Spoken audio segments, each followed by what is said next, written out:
এই কর্মসূচি কোনো দলের নয়, এটি 18 কোটি মানুষের। আমরা দলের জন্য দাবি নিয়ে আসবো না রাস্তায়, আমরা জনগণের জন্য দাবি নিয়ে রাস্তায় আসবো ইনশাআল্লাহ। আজকেও সংসদে ওরিয়েন্টেশন প্রোগ্রাম ছিল, তো সরকারি পক্ষের একজন দায়িত্বশীল ব্যক্তি অনুরোধ করলেন যে আমরা যেন একটু সহনীয় অবস্থায় কর্মসূচি পালন করি। আমাদেরকে যদি আপনারা কর্মসূচি পালনে বাধ্য না করেন, সহনীয় কেন, আমরা কোনো কর্মসূচি পালন করব না।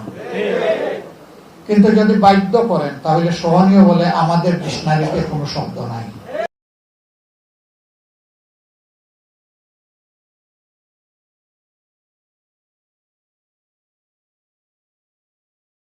এবং আজকে আবার বিদ্যুতের দাম প্রায় 17% বাড়ানো হয়েছে। তো এই মরা মানুষগুলো এত বোঝা বহন করবে কিভাবে? জনগণের আয় তো বৃদ্ধি হচ্ছে না, বরঞ্চ বেকারত্বের মিছিল দীর্ঘতর হচ্ছে।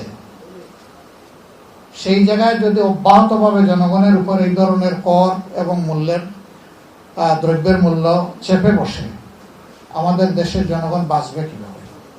আশ্চর্য। আমাদের দেশের সংসদীয় পদ্ধতির সরকার প্রতিষ্ঠিত আছে, সংসদ বসবে 7 তারিখ, বাজেট অধিবেশন, তার আগেই সব বাড়ায় নেওয়া হলো। এটা কি?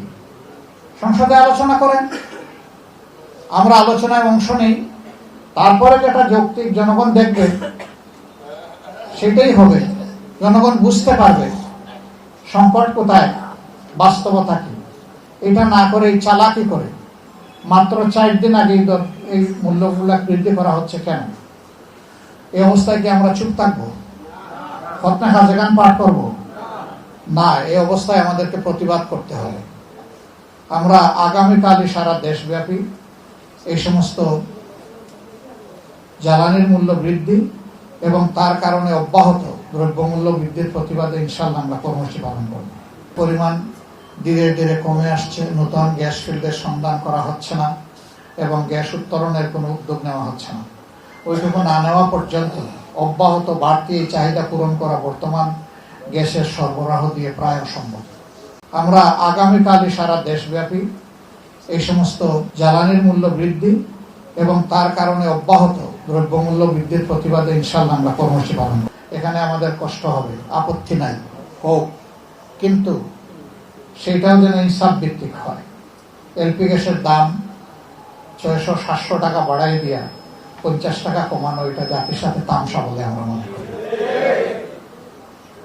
আবার ইদানিং দেখেছেন 1 মাসও হয় নাই, তেলের মূল্য বৃদ্ধি করা হলো 8 থেকে 12%।